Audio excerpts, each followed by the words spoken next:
last 2-3 classes we have discussed about properties of electric charge, methods of producing electric charge. Now we will discuss about the electric force, and which is given by Coulomb, and we will deal or explain Coulomb's law. You write first the statement of Coulomb's law.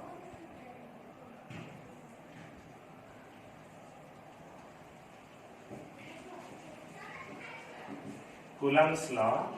First you write statement. It states that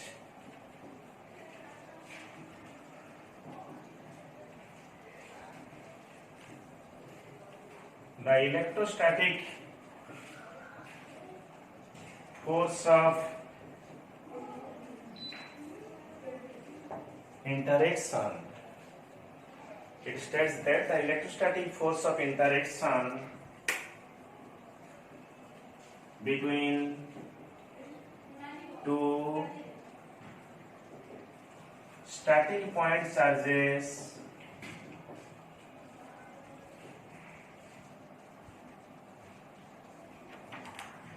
is directly proportional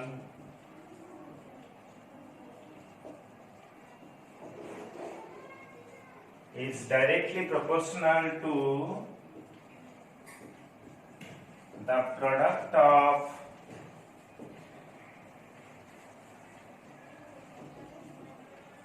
magnitude of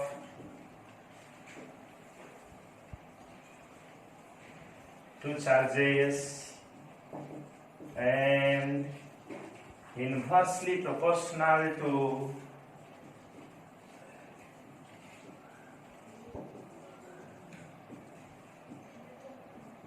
the square of distance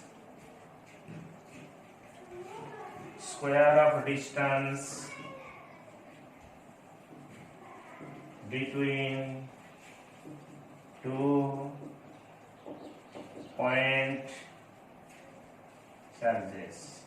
You see, it states that the electrostatic force of interaction between two static point charges is directly proportional to the product of magnitude of two charges and inversely proportional to the square of distance between two point charges or between them. Okay, this is your statement. Now we will discuss about explanation.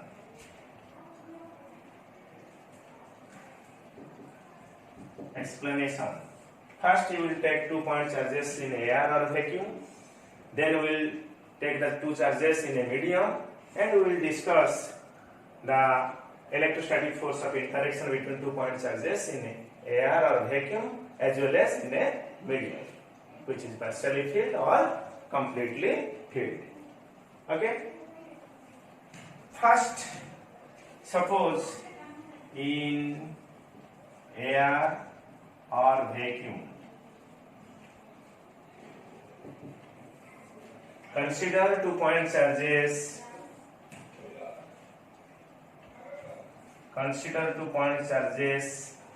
Q1 and Q2 separated by a distance r in air or in vacuum of permittivity epsilon naught. You see, what is permittivity? It is the property of a medium. Which will affect the forces between 2 point charges. In air, the permittivity is epsilon naught. I will discuss this epsilon naught in detail later on. First, you remember that suppose 2 point charges Q1 and Q2 are placed in air or vacuum of permittivity epsilon naught with a separation R. Then according to Coulomb's law, what we can write? The electrostatic force of interaction between 2 point charges F naught is directly proportional to product of magnitude of two charges and inversely proportional to the square of the distance between them. You see, for air or vacuum, I have used the subscript naught. In a medium, just I will write F.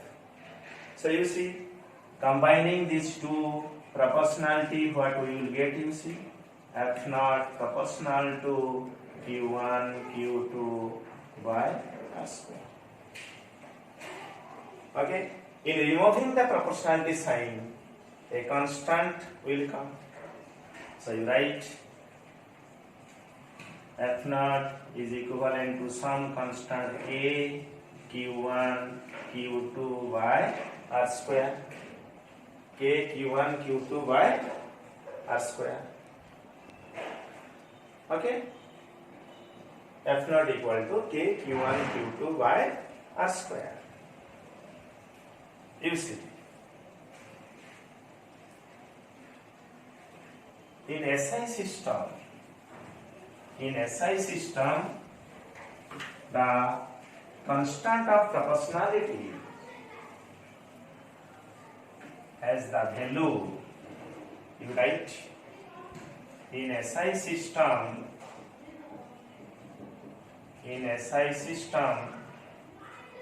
K is equivalent to 1 by 4 pi epsilon naught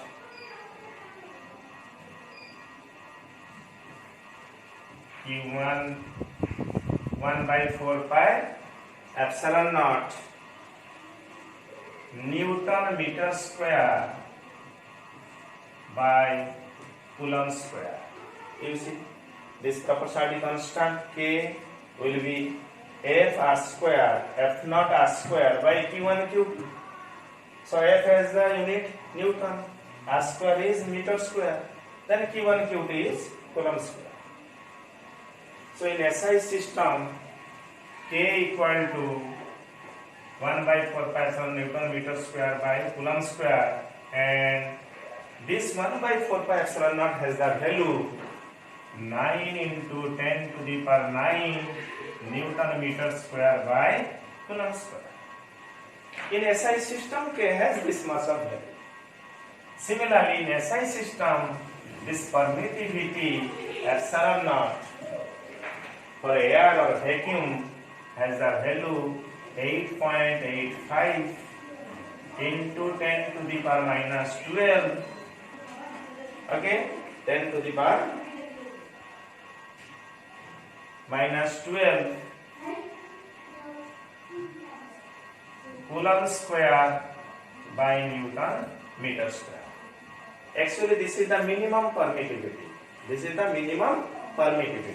Permittivity means it is the property of the medium which will decide or which will affect the force between two point charges in that medium.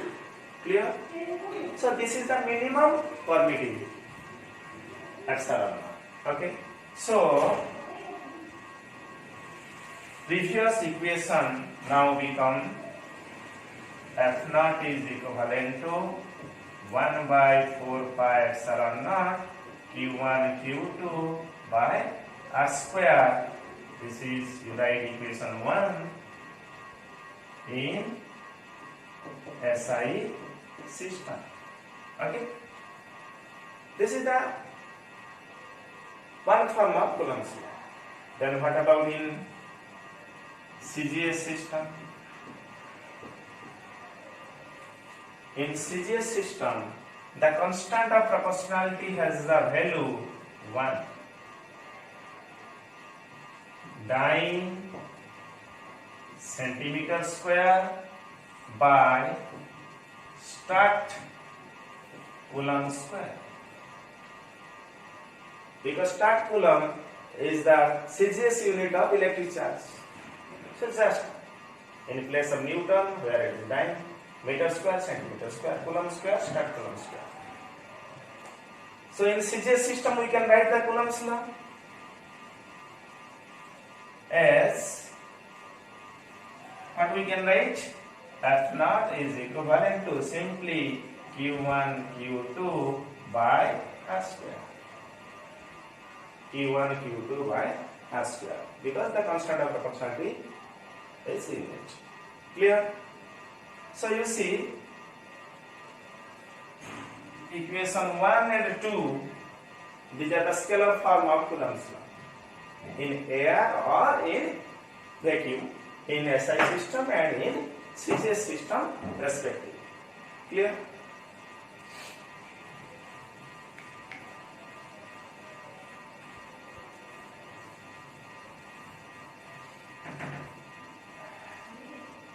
Then we will see what will the electrostatic force of interaction between the same 2 point charges in another medium having permittivity what?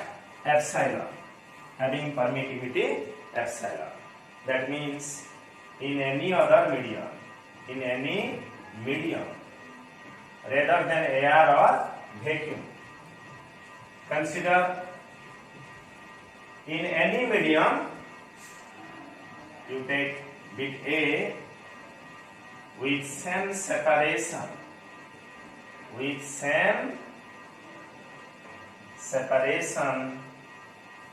as before. Okay, with same separation.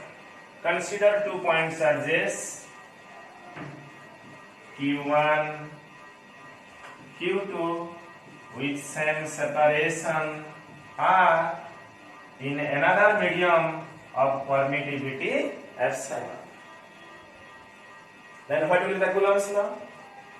The Coulomb's law will be F is equivalent to, scalar form of Coulomb's law will be F equal to 1 by 4 pi epsilon Q1 Q2 by R square, equation 2. You see? In previous case, this was your epsilon naught, here it is epsilon. You see, for medium, I have used simply F, or you can write Fm also subscript. You may use in subscript M for medium. So this is the equation 1 and 2. These are the scalar form of Coulomb's law in air as well as in a medium, respectively, with separation R. Then is there any relation between them? Whether in between F and F naught, which one is larger? In between F and F naught, which one is larger? You see, I have already told that epsilon naught is the minimum permittivity. Epsilon naught is the minimum permittivity for air or vacuum. But here epsilon is the permittivity any other medium. So from 1 and 2,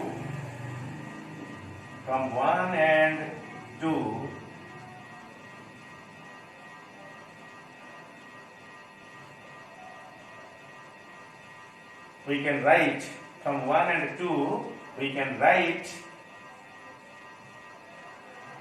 F less than F naught. Why? As epsilon greater than epsilon naught. You see, force is inversely proportional to permittivity. For air, permittivity is minimum. For any other medium, it is larger. So if permittivity is larger, then force will be smaller. So in a medium, the force between 2 point charges is reduced in comparison to vacuum or air. Clear? Then you divide these two equations. F by F naught, you will get what? Epsilon by epsilon naught, or epsilon naught by epsilon. What you will get?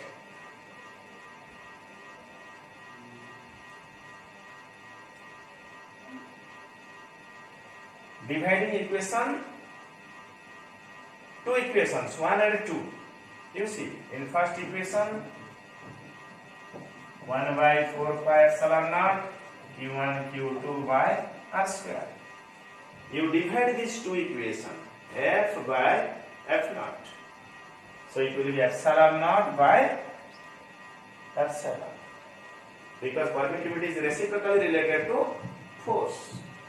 Or we can write F naught by F is equivalent to epsilon by epsilon naught.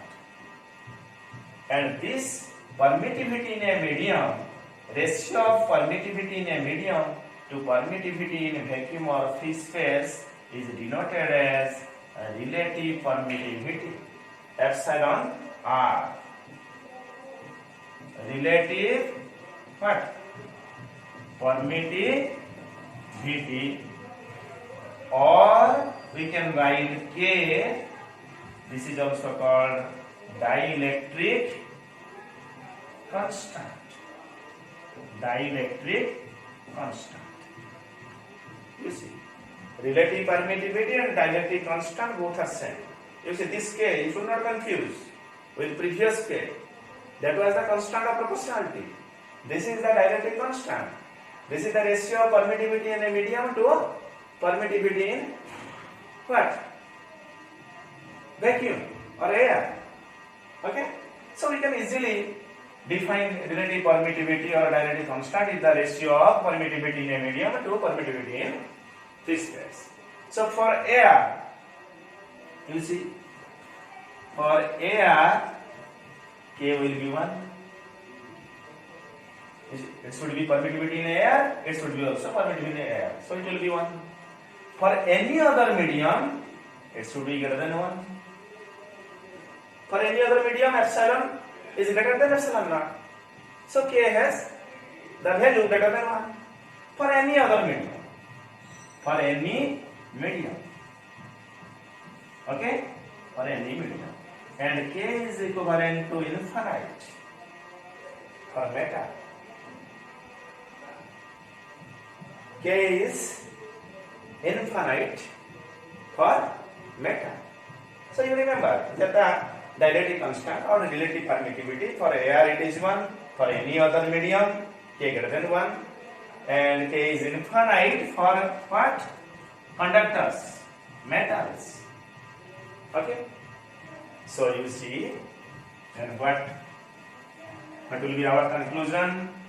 You see, F naught by F is equivalent to K. So F is equivalent to F naught by K. F naught by F equal to K. So F is F naught by K. Then what will be our conclusion? In a medium, the electrostatic force of interaction between 2 point charges is reduced by a factor of K. If the force between 2 point charges in air is F naught, then the force between two same point charges with same separation in another medium will be F naught by K. And for any other medium, K has the value greater than 1. So in any other medium, the force is reduced by a factor of K. Okay? So now that means our conclusion is that in vacuum or air, the electrostatic force of interaction between 2 point charges always larger. In any other medium, it is what? Decreasing. If we take the 2 point charges to conducting medium, then it will be 0. It will be 0 because the K has the value what? Infinite. Something by infinite will be 0. Okay?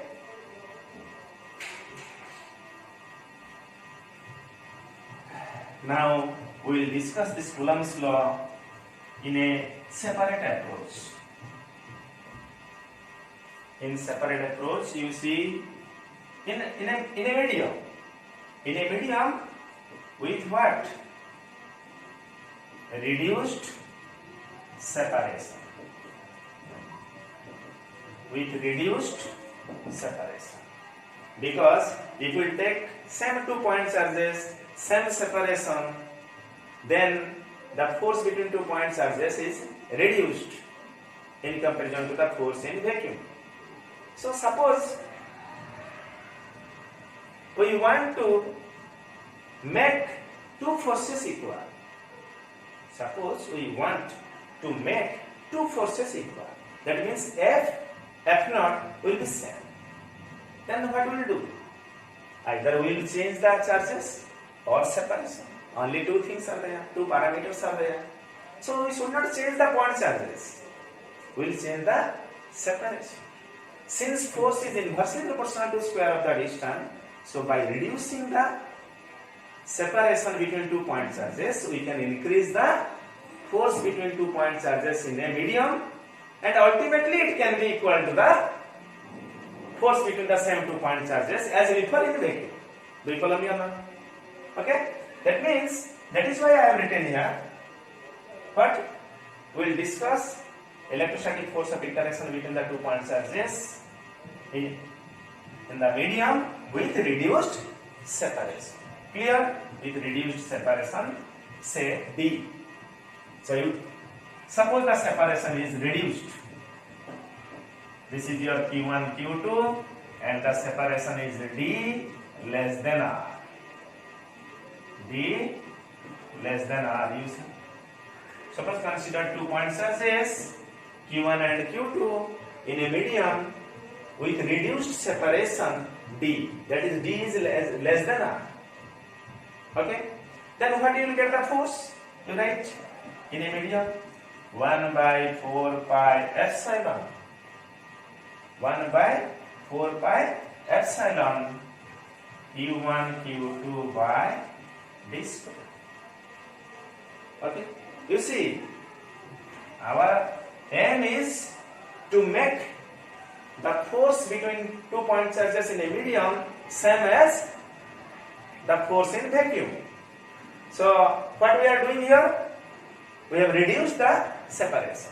By reducing the separation between 2 point charges gradually, the force also gradually increases, and ultimately this force can be equal to the force between the point charges in a vacuum when the separation was R. Okay?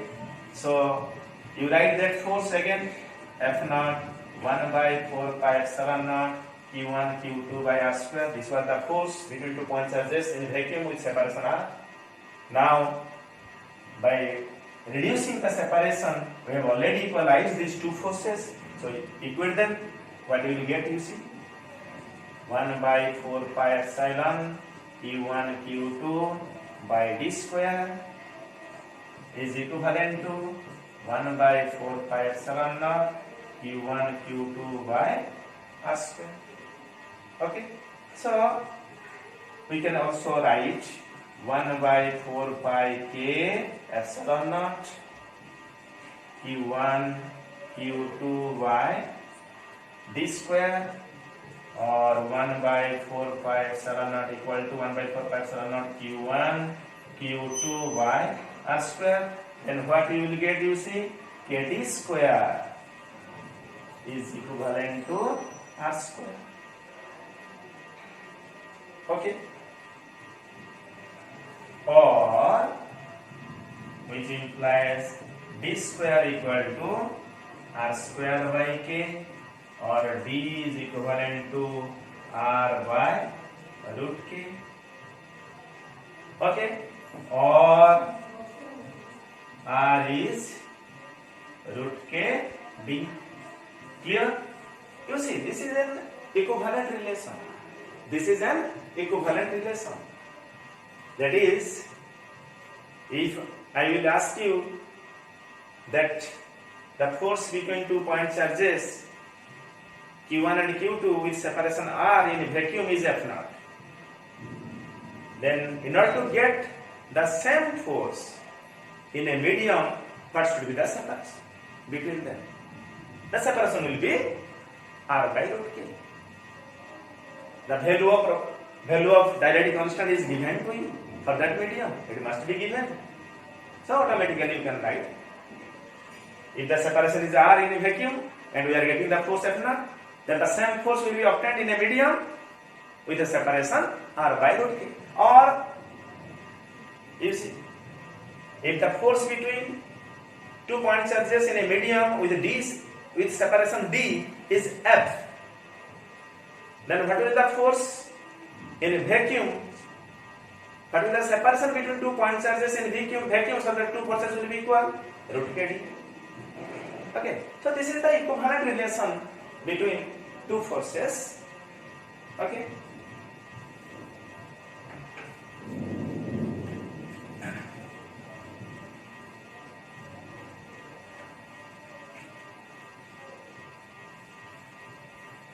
Okay. Now we are discussing, just before we have discussed the force between two point charges in a medium where the complete space between two point charges are filled. If there will be a partial fill, if the space between two point charges is partially air and partially medium, then what will happen? You see, this is bit C, okay, with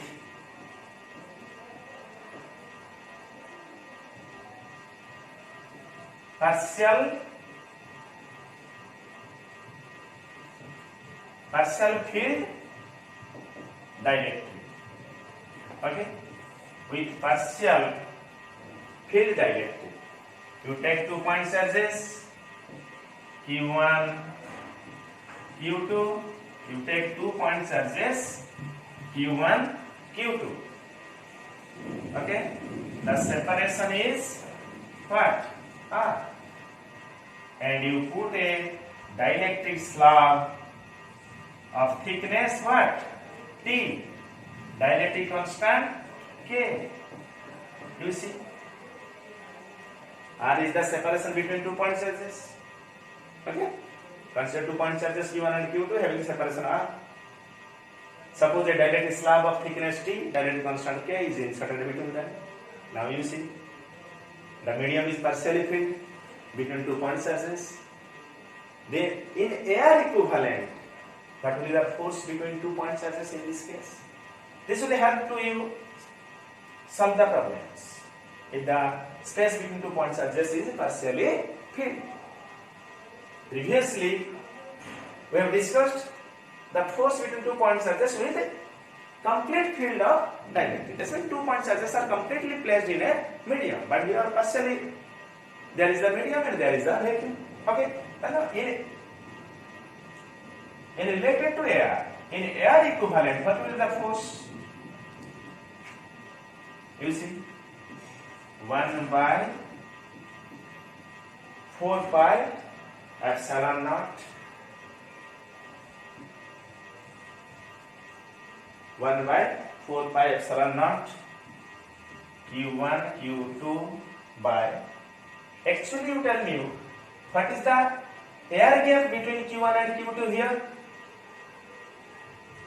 R minus T. R minus T. Okay. Actually air gap is R minus T.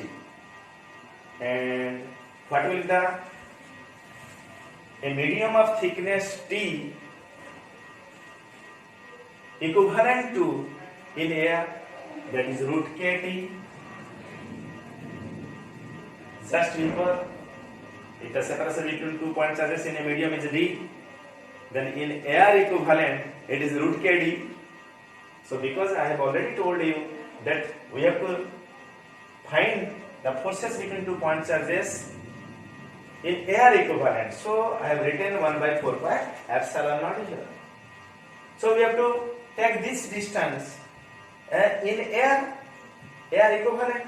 So exact air gap is R minus T, and the thickness of T of a medium will be root KT in air equivalent. So you put it. Do you follow me or not?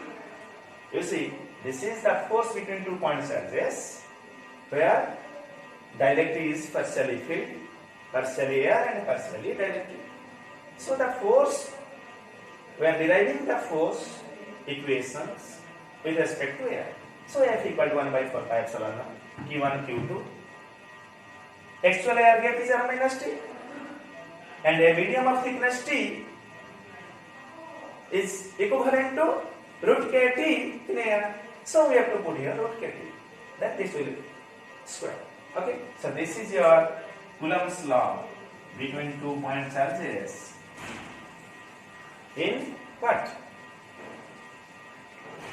A medium force between 2 point charges in a partially filled medium. Okay, do you follow me or not? Okay.